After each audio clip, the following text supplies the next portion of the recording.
last years, and I want to push this kind of progress to the one-loop level. So most of the actors in this talk are one-loop scattering amplitudes, and I'll modestly stay at the 4-point level to make sure that there are tractable examples. And yeah, to be honest, we haven't finished to work out the endpoint story. Okay, so in order to make these advertised connections between open, closed, and heterotic strings, we need a couple of math tools.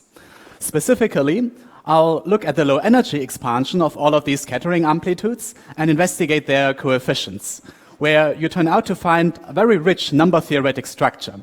You get animals like elliptic analogs of multiple zeta values that I'll define in a couple of minutes, and you will find certain modular forms in the closed and heterotic string side that have been dubbed modular graph forms by Green and Doker.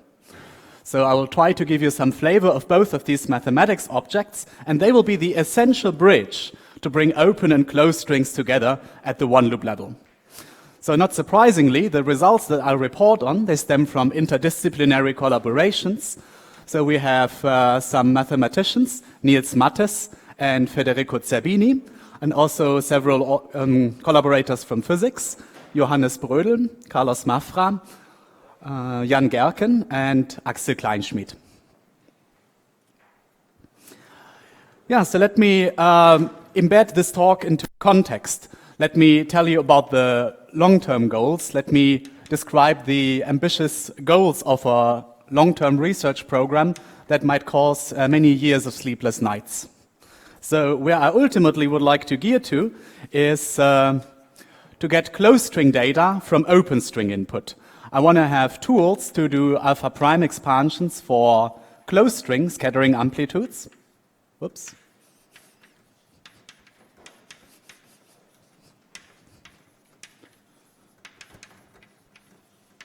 And I would like to reduce this task to an easier exercise to instead do the corresponding open string alpha prime expansions.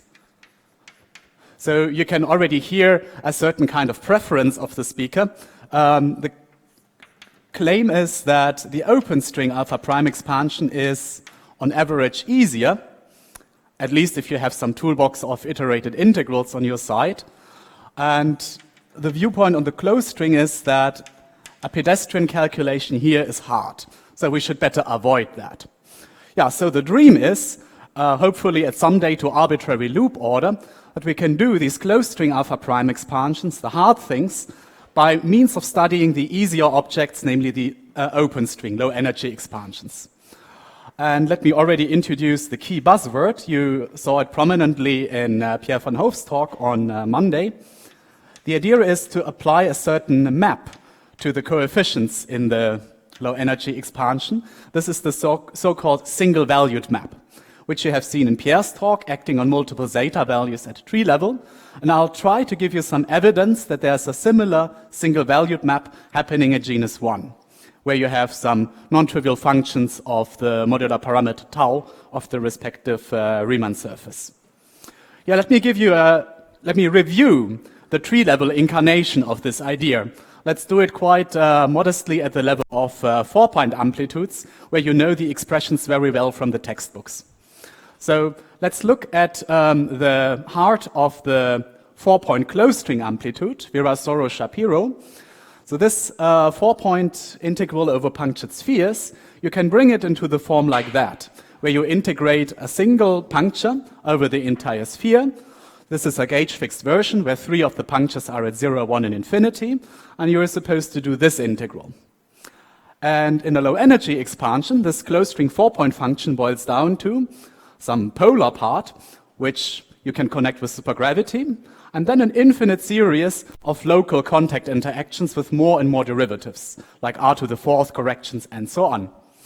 And let's note that there is a zeta value, zeta of 3, the Riemann zeta function at 3, standing along with the first alpha prime correction. Okay, let's now look at the analogous open string problem. If you do if you low energy expand the Veneziano amplitude, you get some low energy formula like that with some more alpha prime corrections. So here, this order, along with zeta 2, happens to be absent here over there in the closed string. Yeah, and if you compare carefully, order by order, the coefficients in the low energy expansion, you can find that there is a operation that reconstructs the entire closed string integral by acting on the open string input. And this is the single valued map of multiple zeta values. So as a tree-level incarnation of this long-term goal, we have the notion of single-valued MZVs, which in the math literature were introduced by Brown and Schnetz.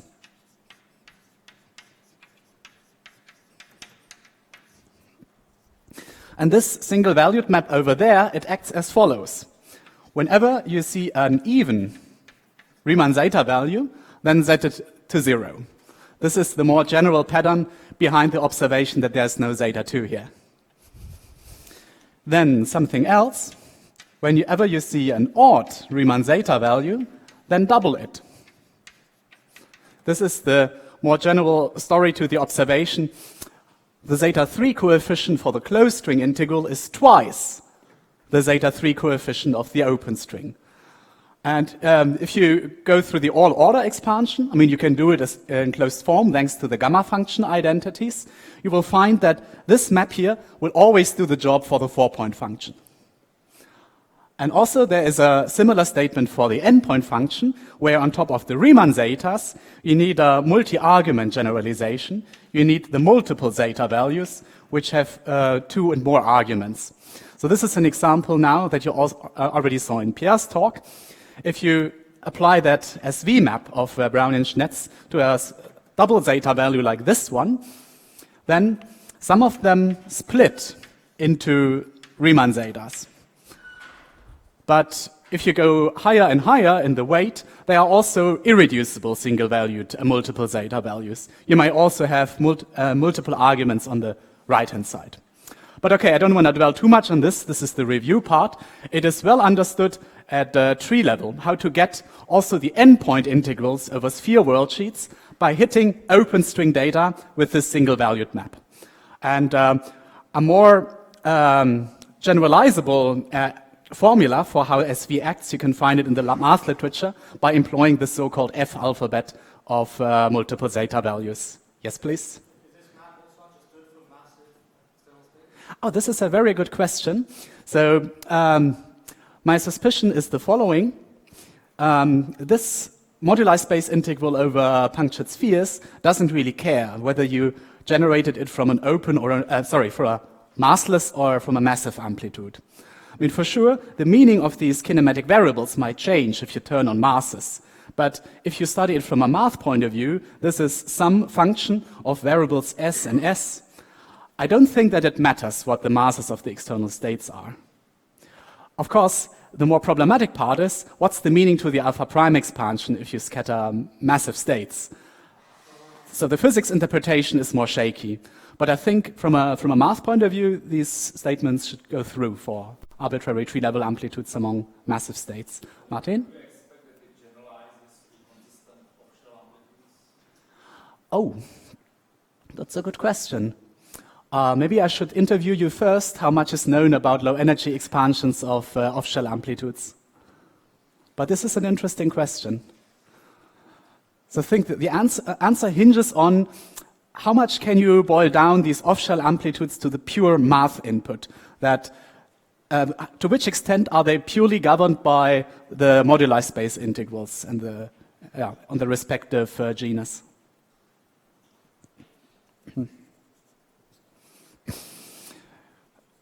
Okay, yeah.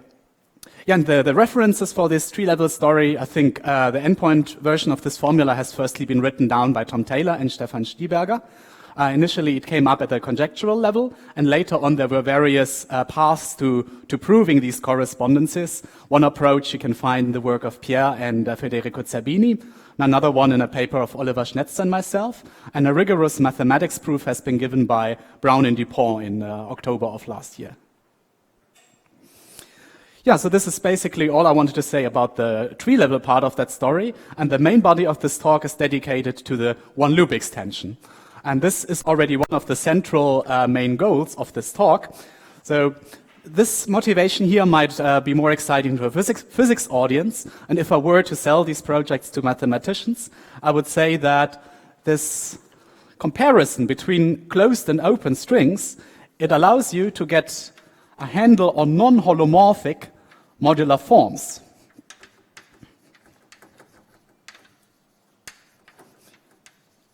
From much simpler input, from essentially holomorphic ingredients.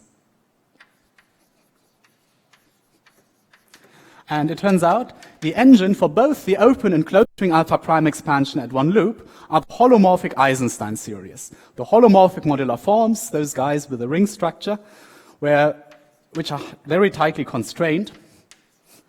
And it turns out, if you know enough about holomorphic Eisenstein series, you can go a very long way to study a large zoo of non-holomorphic modular forms. And the key tweaks that you need to apply is you need to consider primitives of holomorphic Eisenstein series, integrals over tau with holomorphic Eisenstein series in the integrand. And you may need to do this iteratively. You need to study iterated integrals over holomorphic Eisenstein series. So these are the objects that will make up the alpha prime expansions in all of open, closed, and heterotic string one-loop amplitudes. This will be the universal currency that allows to bring these different string theories together at the one-loop level.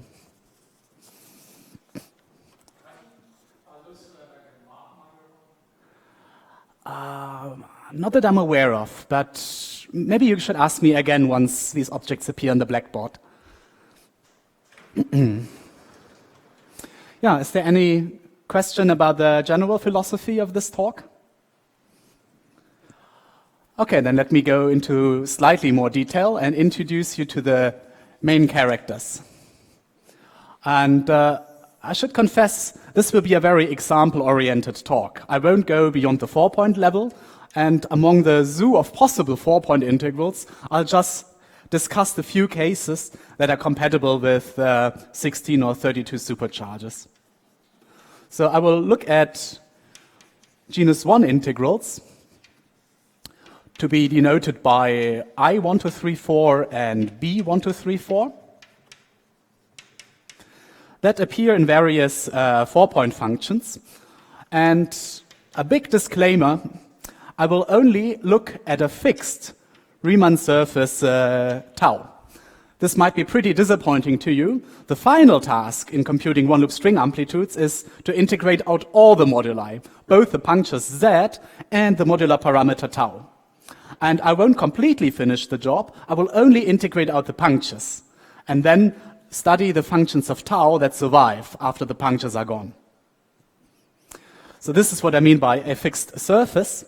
And just to state the conventions, I'll take advantage of translation invariance to fix the first puncture to the origin. Okay, so let me now list the specific 4-point integrals. So first of all, let's look at the type 2a or type 2b 4-point function among 4 gravitons or any other member of the supergravity multiplet. That's a calculation that has been done in 82 by Brink, Green, and Schwarz. So first of all, the full amplitude is given by an integral over the fundamental domain. You need to integrate over all inequivalent shapes of the torus. And also there are plenty of integrals over the punctures. And here I hope I'm using the same notation as Pierre was using in his talk. So this object, capital B, played a prominent role in the second half of Pierre's talk.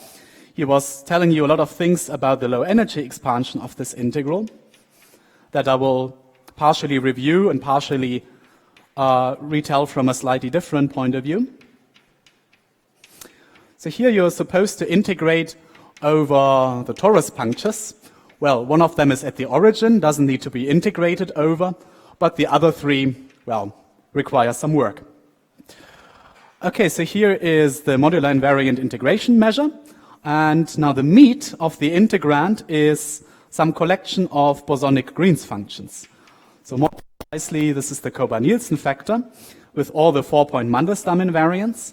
And here is the closed string Green's function, depending on various differences of punctures. And yeah, you saw this in Pierre's talk. So this is the, as I said, the bosonic Green function. And a possible representation is in terms of Jacobi theta functions. But it might be more useful to use a lattice sum representation that you also saw in Pierre's talk. But I'll mostly content myself to reporting on the results, so this is just for your background information.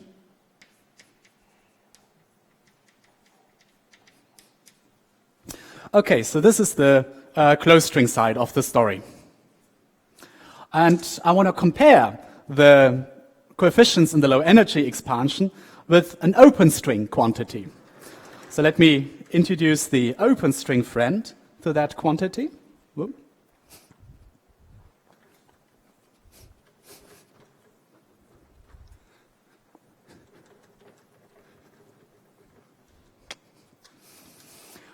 So if you ask about the corresponding one-loop 4-point function of the open superstring, well, you can again find it in the 82 paper by Brink, Green, and Schwartz. So here you're asked to integrate over different cylinders, or also Möbius strips. So you can express this in similar variables as in the torus case, where, given that it's a cylinder with boundaries, you have a different integration region for tau. So for instance, you can parameterize the cylinders in Möbius strips in a way that you integrate something like this, some strip on the imaginary axis or parallel to it. But the main thing I want to talk about is this integral over the punctures. So this is the open string analog of the object B above. And one possible parametrization is you map the punctures to live on the unit interval. So here is the picture. We are having the punctures on the one boundary of the cylinder. And you can arrange this periodic direction up here to live on the unit interval. Or you can view this as cutting open a torus, and then it's the A cycle that I integrate over. Okay, and here it's one-dimensional integral, no d square z's, but just dz's. And again, there is an exponential full of Green's functions. And now the point is, you can get the open string configuration from some involution acting on the closed string side. So you can start with this closed string Green's function and restrict it to the unit interval, to the A cycle. Okay, there's also a factor of 2 that is swallowed, but yeah, it's more or less the same Green's function, but now restricted to the real axis. Okay, and a substantial goal is to talk about the alpha prime expansion of this integral and to convince you that the coefficients are pretty similar to the guys up here for the closed string. Now, if time allows me, I'll also look at an example from the heterotic string. So the states are gravitons here, gauge bosons there, and of course in the heterotic string, well, you're free to scatter either of them, but I will look at the 4-point gauge boson amplitude of the heterotic string, and more precisely, I want to study a specific integral therein, which doesn't have a type 2 counterpart. I mean, roughly speaking, the heterotic string has only half the supersymmetries of type 2, so it's not surprising that there are more integrals over the punctures to do if you want to do a heterotic string amplitude. So the integral up there is fine with 32 supercharges, but if you break them down to only 16 of them, there's a little bit more diversity. So for instance, one of the integrals in the heterotic string amplitude, which I'm also denoting by B, is similar to the modular invariant guy from the type 2 theory.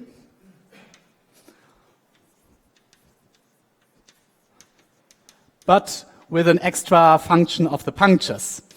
in the integrand.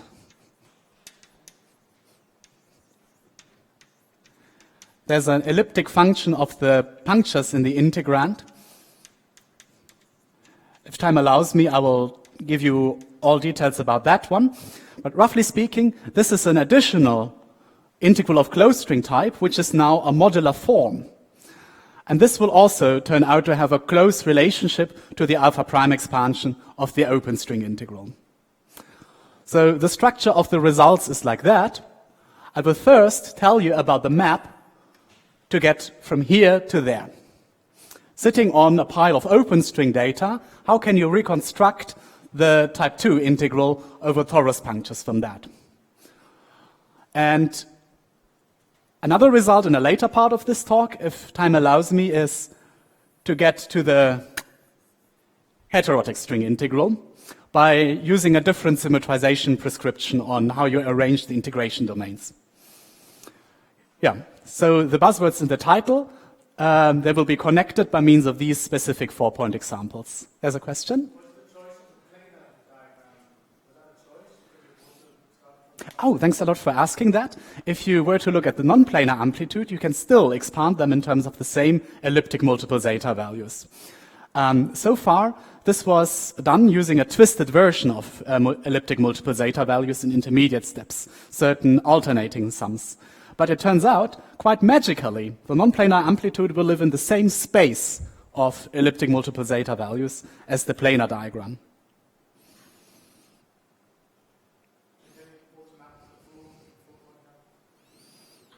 Oh yeah, indeed, yeah. At least the contributions at a fixed surface tau. Yeah.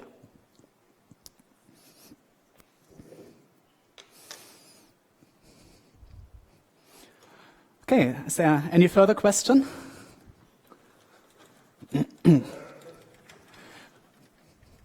Good. I will proceed in the following order. I'll start by talking about this open string integral. Then part 2 will be this closed string integral in the type 2 theory. Oops. And part 3 will be to talk about the heterotic string if time allows.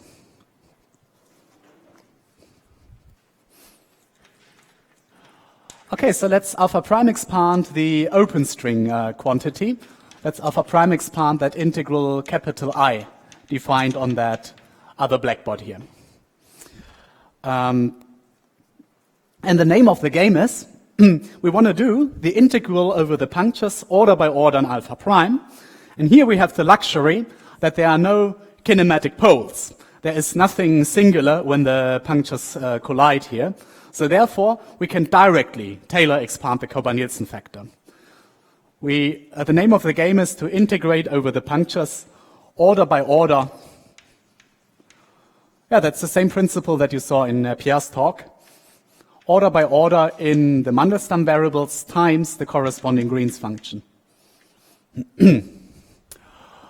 And the techniques to do these integrals have been discussed in this reference here. We noticed that the elliptic polylogarithms by Brown and Levin are a good framework to do these integrals systematically. And as a result, it was shown that no matter how high you go in alpha prime, you will always find elliptic analogs of multiple zeta values. Whoops. Or EMZVs, as I will abbreviate them. So the underlying polylogarithms were developed by Brown and Levin, and the elliptic multiple zeta values were studied and defined and computed by Benjamin Enriquez, a mathematician in Strasbourg. And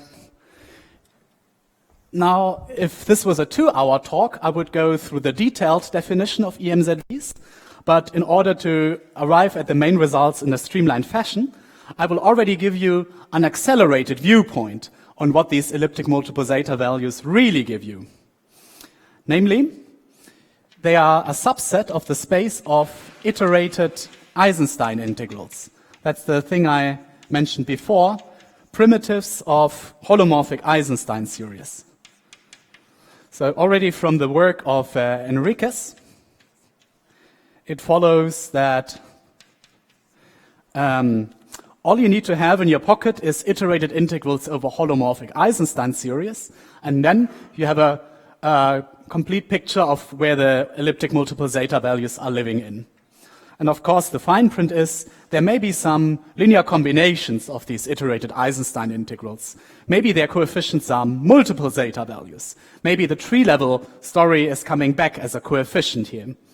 And also, to be really precise, there may also be inverse 2 pi i's.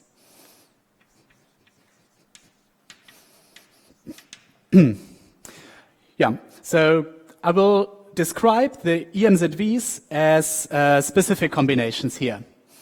And another footnote is this space is slightly too big. In fact, the EMZVs are more picky. Not every iterated Eisenstein integral is really an elliptic multiple zeta value. There are some selection rules or defects that you can read about here. Oops.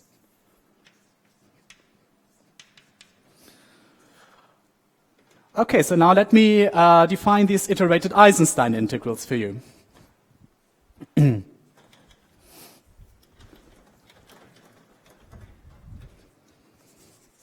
There are several ways to organize them. So here I'll make a particular choice to render all of the occurring integrals manifestly convergent. I don't want to spend time on doing regularization.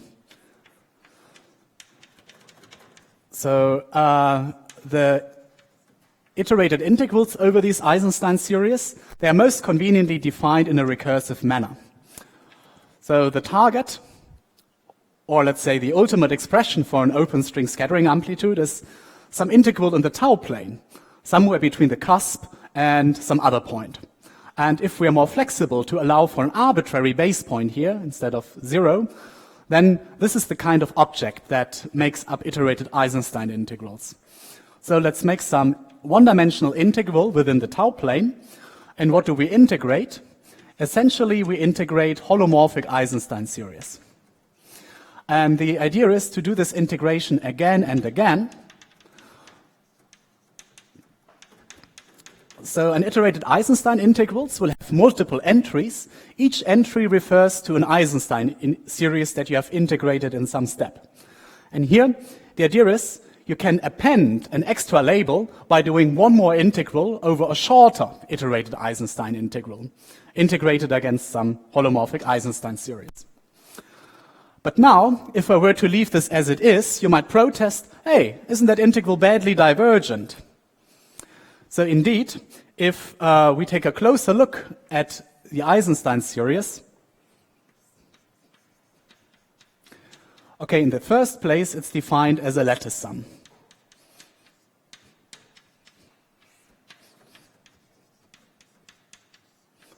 That's probably the definition you're most familiar with. And now, in order to evaluate this tau integral, maybe you would prefer a Fourier expansion of that. What about Fourier expanding this in tau as a series in e to the 2 pi I tau? And indeed, you can do that.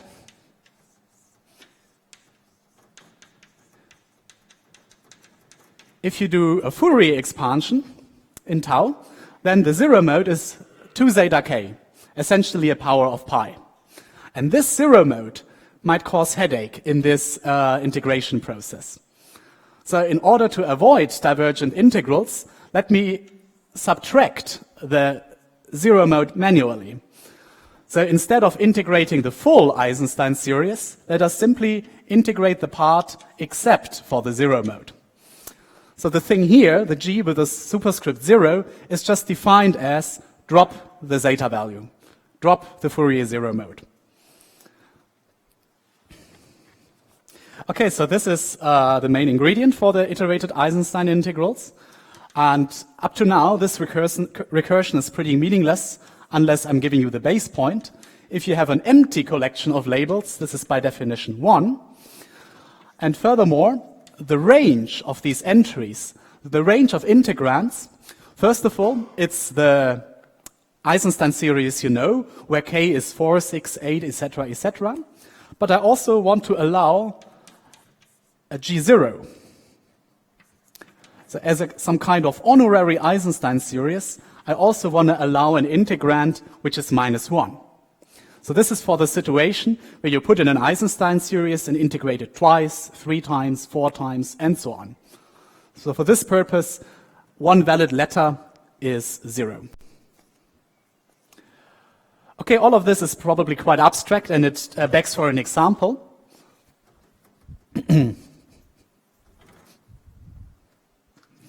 So let me, for instance, look at a case where you integrate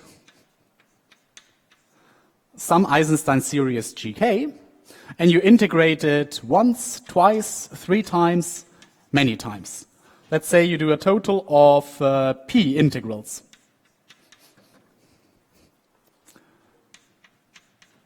Okay, so if you follow this definition, and if you furthermore follow this prescription of removing the 0 mode, then what you get here is -2 divided by k minus 1 factorial. And here, some Fourier series in Q. You could rewrite this in terms of divisor sums, but if you want to avoid introducing more special functions, you can just write it like this. So all this to say, this is a very tame Q series that will be sitting underneath all of these iterated Eisenstein integrals. So this is a prototype of elliptic multiple zeta values. This is a prototype of the objects that you get upon alpha prime expansion of this integral here. And let me now give you some data. If you play that game order by order in alpha prime, then up to and including the second order, the expression fits into that blackboard here. So if you integrate 0 Green's functions, then you pick up the volume 1/6 of the integration domain. But if you start integrating 1 Green's function, then you already get a triple integral. So this triple integral here means you take the Eisenstein series G4, then you peel off the 0 mode, and you do 1, 2, 3 integrals over tau. This is a Q series that you can look up over there. And interestingly, there is an interplay between tree-level and one-loop data. So here, this is a zeta value as you know it from tree-level alpha prime expansions. So this is a nice example to see that all the lower genus stories are coming back to you at higher genus. Yeah, and if you play the same game with 2 Green's functions, also there you can do it completely algorithmically, here and below. And here you get some further examples of these iterated Eisenstein series in symphony with tree-level zeta values. Yeah, so this is the open string side of the story. This is to give you a flavor of what's hidden in the low energy expansion of that integral here. I will now switch gears and come to the closed string integral. Is there any question before I do so?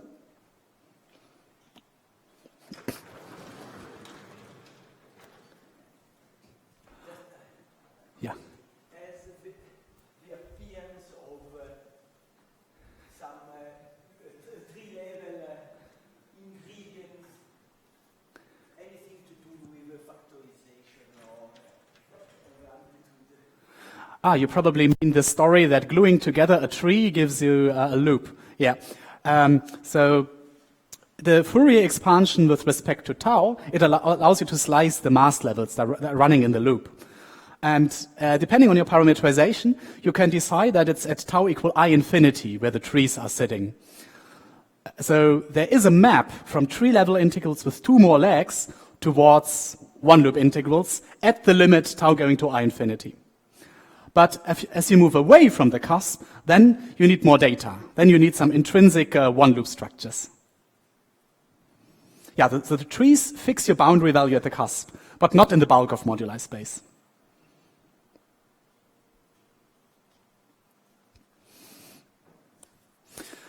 Yeah, okay, let's now come to the closed string integral.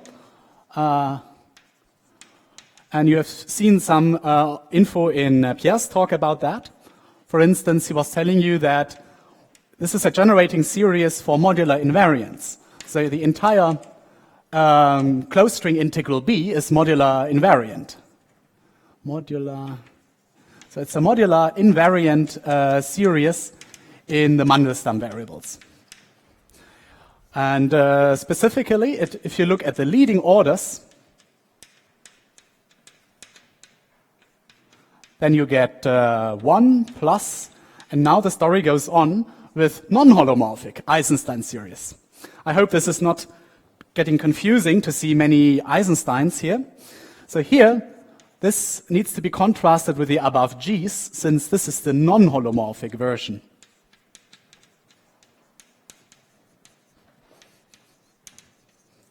So EK is defined to be a lattice sum, similar flavor as above, but this time there's both tau and tau bar in the lattice summoned. So this is the non-holomorphic version of that thing above here. And to render it modular invariant, let's put in some imaginary parts of tau.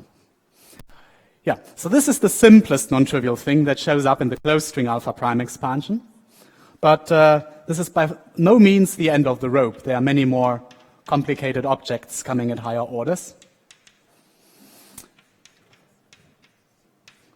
So at the next order, it's still a matter of Eisenstein series, but similar to the things on the blackboard, there's a mixing of zeta values and non-holomorphic Eisenstein series. And starting from the fourth order of alpha prime, you go far beyond non-holomorphic Eisenstein series. And the kind of objects that you find at arbitrary orders, these objects have been dubbed modular graph functions.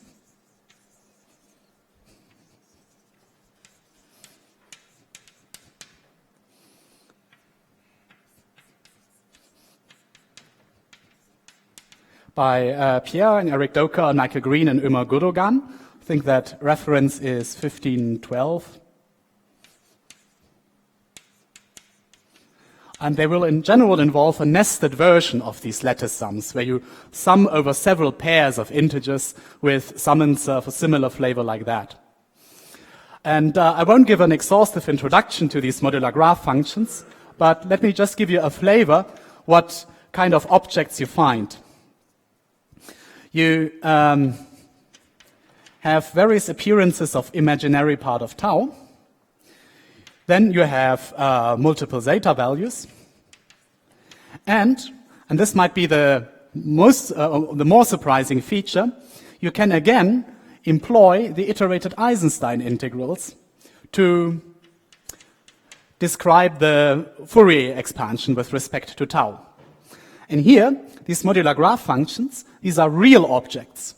So then maybe it's not much of a surprise to say that only the real parts of these iterated Eisenstein integrals contribute. Okay, so let me give you a concrete example for that. So these are the three ingredients that you find in the E2 series at the second order in alpha prime. So here we can do a Fourier expansion around the cusp again, but the zero mode of that Fourier expansion still depends on imaginary part of tau. So these things are way more tricky than elliptic multiple zeta values, or at least the acycle elliptic multiple zeta values that you have seen. And here comes the correction with e to the 2 pi I taus.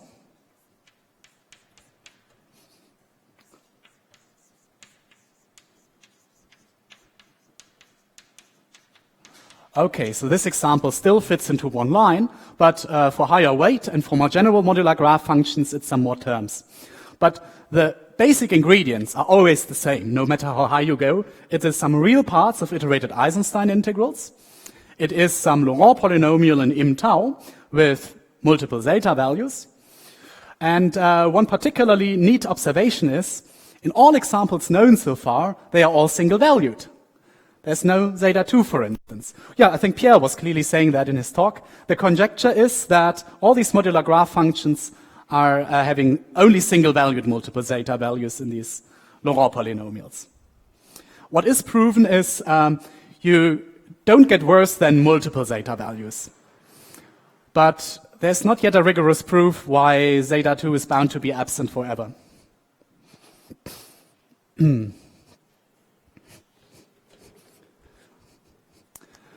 Okay, so now is the time to do the comparison between open and closed strings. You have seen some data, some leading orders in alpha prime expansions, and now the big question is, do we have any connections between the two? More specifically, looking at this closed string integral B with that E2 at the subleading order, which open string quantity should we look at to get an approximation to that closed string integral?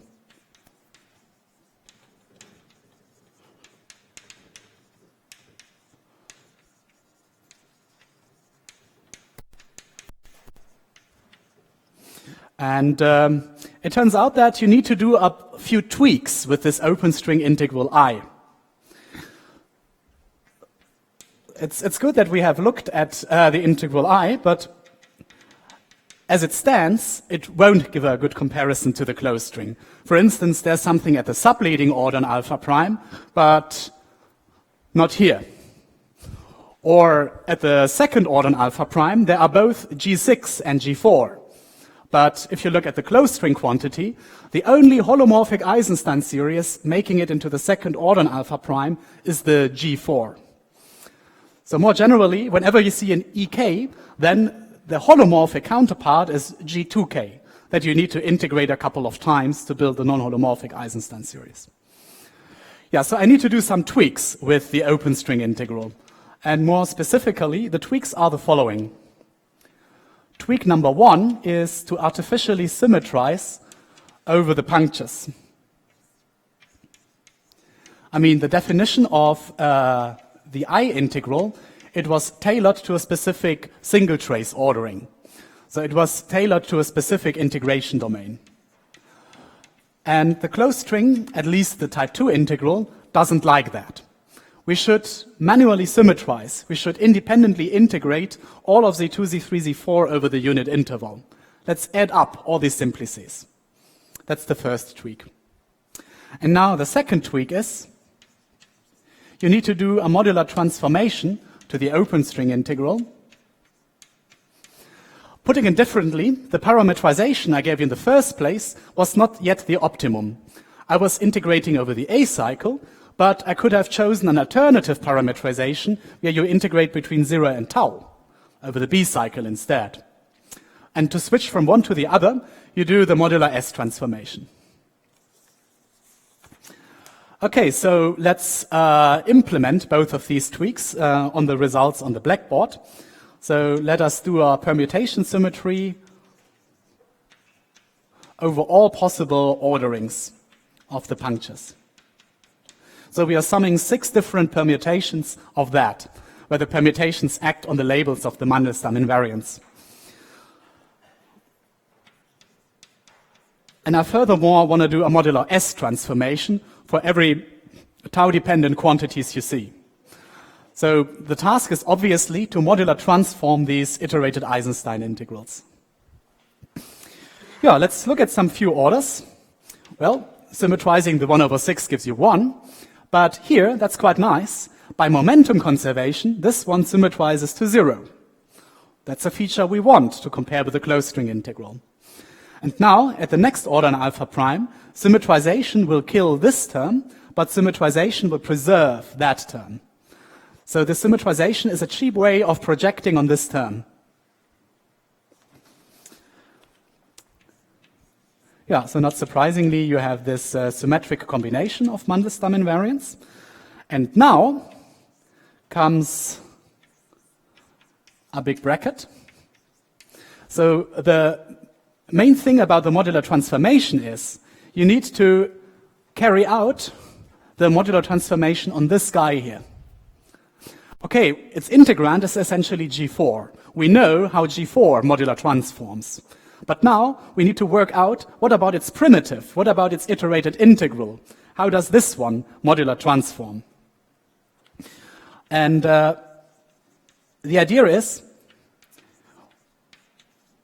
when you modular transform these iterated Eisenstein integrals, you will still get back the old iterated Eisenstein integrals with tau as an argument. I mean, this is not surprising. As I was emphasizing, we know precisely how the integrands G, how they transform. And the modular S transformation on the iterated integrals will be inherited. So let me now quote the result for the modular transformed version of that guy.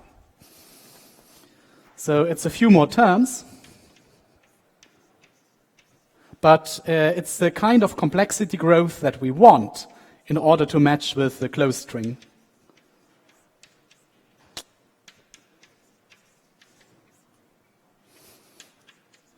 Okay, there are some more terms missing here, but before writing them down, let's contemplate a bit whether we like that. So here I'm introducing a notation t equal pi tau. And now these terms here, these are the open string counterpart of that Laurent expansion around the cusp. So the closed string data has some Laurent polynomial in im tau. Here, y has pi times im tau. And accordingly, this open string quantity has a Laurent expansion with the variable pi times tau without the imaginary part. Yeah? So this is morally corresponding to the Laurent polynomial at the cusp. And now there is some Q series in the closed string integral, and the corresponding open string Q series takes the following form.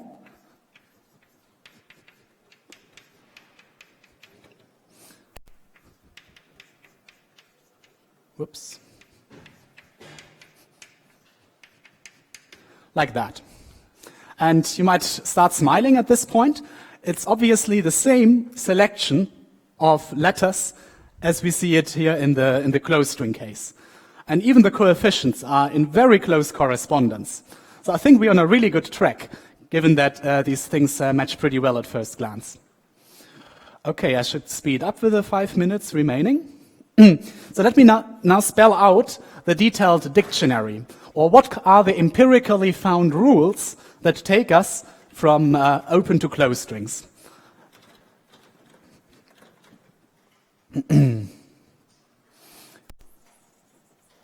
So based on examples at low orders in alpha prime, there's a conjectural mapping that we gave around a year ago with Johannes Brödel and Federico Zerbini. So the general conjecture is that the entire alpha prime expansion of the type 2 integral is obtainable by taking the open string integral, symmetrizing it, and doing the modular transform. So this is the symmetrization we just looked at. And now you need to apply some one-loop counterpart of the SV map, some sort of elliptic single-valued map that takes elliptic single multiple zeta values to some modular forms. And these alpha prime expansions give us a lot of data, a lot of examples how such an ESV map may be engineered. Let me state the rules for this proposal.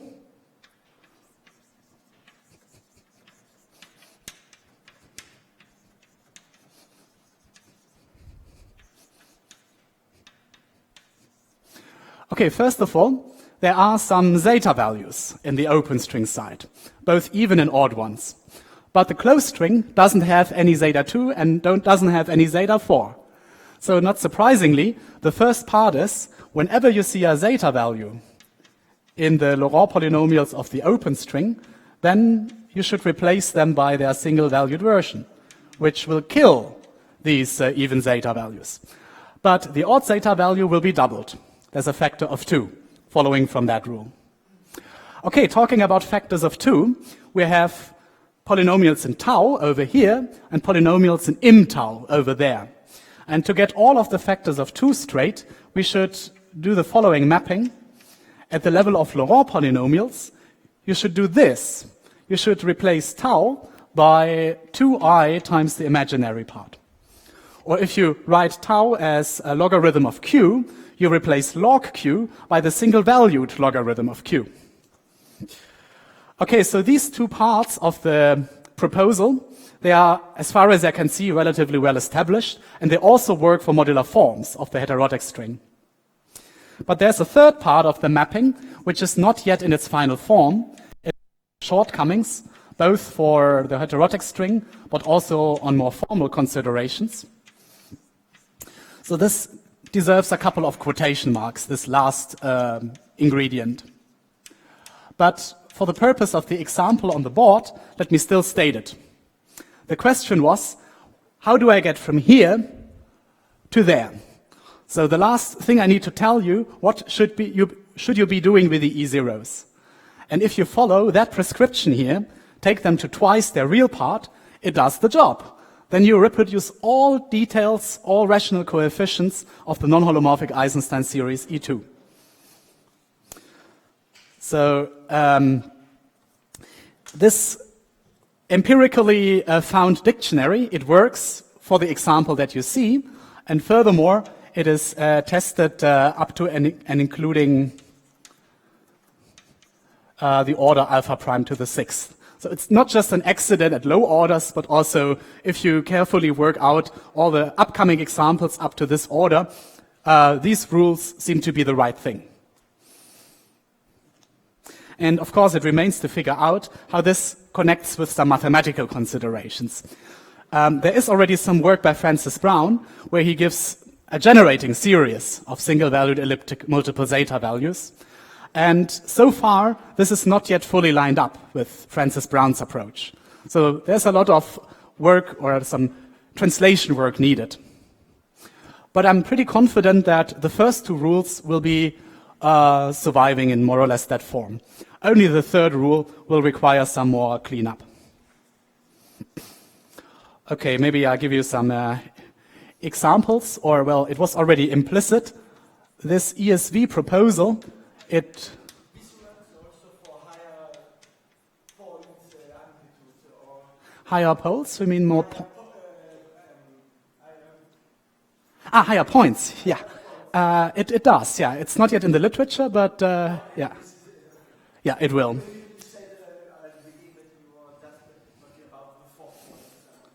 Yeah. Okay, for the modular graph functions, it is already in the papers by Pierre and collaborators. There's an easy endpoint version, but the full endpoint string amplitudes at one loop will require more general integrands. You may insert some logarithms of the Green's function in the integrand. D-log forms. So for more general integrands, it's in progress. But I'm sure it can be done. So one more clarification. Yeah. You just need the modular transform I. Yeah, right. Yes. Yeah. So it seems like the B-cycle parameterization of the cylinder boundary is more natural, or it's closer to the closed string prescription. Is that because you symmetrize? No, it's unrelated to that. A very pragmatic way to explain it is the following. If you work on the A cycle, you get a very simple Fourier expansion. I mean, by expanding around the cusp, you have a clean series in Q. What do you mean by A cycle? A cycle is another way of talking about the unit interval.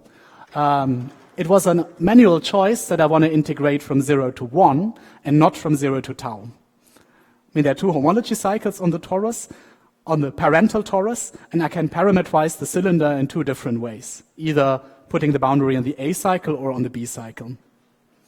So what I was about to say, the advantage of the A cycle parameterization is you get a very clean expansion around the cusp.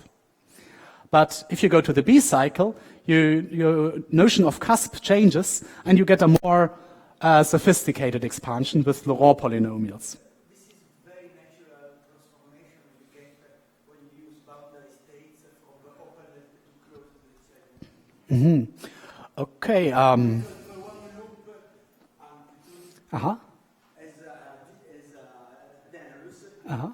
modular transformed as a boundary to boundary amplitude exactly with tau minus 1 over. Okay, so you're saying that this prescription resonates with the intuition from boundary states. Oh, that's good to hear. Thank you.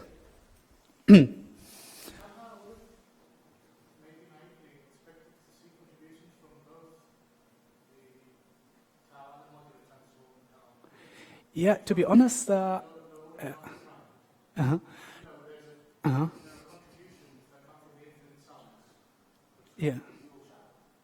I'm fully with you. For many months of working on this, our primary goal was to fuse the A cycle and the B cycle. We tried really hard and we couldn't find any starting point. So maybe you can take a look at the data. I would be really thrilled to see if there's a way to get this as a product of A cycle and B cycle. All I can say is, to the best of my knowledge, we didn't find any path to do so. None that fit with the data.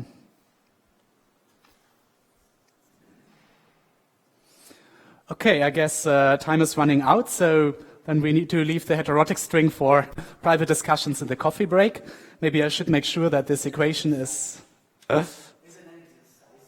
Oh, well, yeah, just to make sure that there's no unfinished equation on the blackboard, the exercise here at the second order on alpha prime is tantamount to this statement, that the Eisenstein series E2 is coming from that specific single-valued iterated Eisenstein integral. And yeah, let me come to the conclusions. So, first of all, what I tried to convey was that iterated Eisenstein integrals are great objects to do one-loop alpha prime expansions. That these iterated Eisenstein integrals E0 are the bridge between open strings and closed strings. And this is not tied to the 4-point amplitude with more supersymmetry, but I believe this is a general statement about the maths of these moduli space integrals. That both cylinders and tori both want to be expressed in terms of these iterated Eisenstein integrals. And we have seen a specific example. If you engineer the Torus integral to be modular invariant, as the type 2 string is doing for us, then the natural open string counterpart has a symmetrized integration cycle.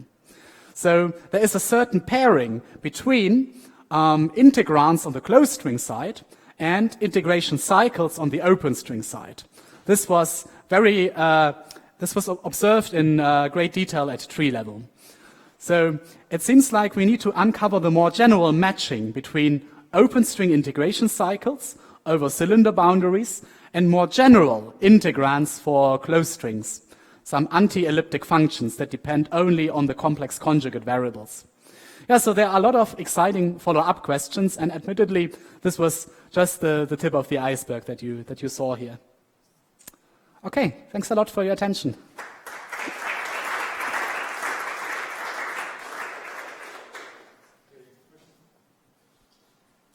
So the one effective action is supposed to be non-local instead, right? Because there are master states probably. Oh yeah, right. So presumably this alpha prime expansion breaks down as because you start in log of. Oh yeah. You're not seeing it because you are expanding the AP. Precisely, yeah. You need to integrate over tau to see these effects, yeah. You already expand in parts of alpha prime.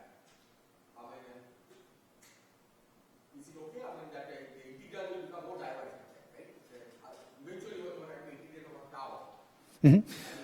Log S, expected log S behavior. Absolutely. Expanded the integral in a power series. Yeah. So the first trouble you see is coming at the fourth order in alpha prime, where you have, among other things, the square of E2, and integrating the square of E2 over the fundamental domain is divergent. And you can isolate this divergence by putting a cutoff on the imaginary parts of tau, and then you can carefully investigate how this cutoff dependence looks like. So you can read about this in papers by Pierre and Michael Green and either Eric Doker or Jorge Russo. So in a nutshell, you can reconstruct the log alpha prime dependence by studying on how the divergent integral depends on the cutoff, and to do a careful evaluation above and below the cutoff. But when you go higher order, the divergence will become worse. Yes. And is it clear that you can always do this systematically to I suspect so. I mean, poles of this type already occur at tree level when you integrate over the punctures. And when you can do some systematic subtraction schemes, let me give you a very down-to-earth example. If you were to integrate this Veneziano formula, then there's a problem at the integration point 0. But you can fix that by doing a subtraction scheme of this type, where the first part is finite order by order. So this you can integrate order by order in alpha prime, Whereas this guy is a very simple integral, where you can just find the primitive and do the integral in the straightforward manner, which gives you the kinematic pole. And I think you need a jazzed up version of this subtraction scheme to get this integration over tau to fly. You could also think of having a kind of Wilsonian approach. Okay? You are not propagating massless fields in the loops and so on, so it avoids completely the issue. Yeah, but the point is we have already expanded in alpha prime. Mm-hmm. That is not Yes, but we certainly can avoid counting the modular space because if you avoid the collision of the vertices, you are essentially avoiding the massless fields. But the F2 is becoming more and more diverse, right? As you do that. The very obvious issue is to cut in a proper way the modular space. This is the point. Yeah, I completely agree. That's the right way to do things. But all I have wanted to say is we have already expanded it past alpha prime. There is like you are making it more and more diverse, right? As you go higher order expansion, you get more and more diverse. Yeah, I think that's fair to say. You get more and more. Yeah, I think there is some sort of an exponentiation effect. Yeah. But what I'm dreaming of is a closed formula for these divergent parts where you essentially recycle the tree-level data. I mean, close to the... Yeah. So the one is that, as Oliver explained, the one loop amplitude is finite, right? So you cut the integration to the upper formula. You integrate is, so you can do the expansion alpha prime to the lower part, and then the upper part, which is the physical part, is the modular transformation. The upper part will contain the special terms, or the loads. And the question of the load is infinity into the loads. And the loads will have a scale that depends on the lambda. But the integral doesn't depend on lambda. So the point is that by matching this to the region, then you can change the text between the and the rest of the lambda. And then you determine the log, the scaling log that depends on the message from the string. So that you can very implementation. But you can do, in principle you can do it. Technically, the idea is to try to do some properties of singular graph functions, find some primitive, and then integrate them into the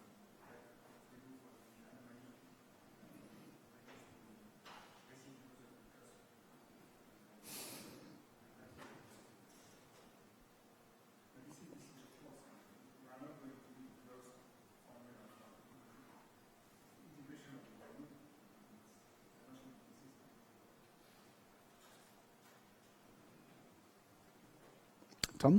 Yeah. So now lots about the heterotic one loop. Now, long ago there was this type 1 heterotic duality which relates heterotic one loop actually to type 1 at the tree level. Okay, so do you see this connection or is anything true about the duality, the perturbation here, or how will you interpret it? Mm-hmm. Okay, so this duality, it mixes different loop orders. As I learned from essentially your work in 2002, the one loop amplitude only has info on a specific order in alpha prime at tree level. I think it's the f to the fourth coupling. F to the fourth, yeah. So this one we reproduce. I mean, not only we, I mean, already at the 80s there was a calculation confirming that the one loop 4-point function of the heterotic string has the right coefficient for f to the fourth to reconcile with the duality. So this example is already done, but higher orders in alpha prime would require you to go higher up in loop order on the heterotic string. And I don't have anything to say about two loops and beyond.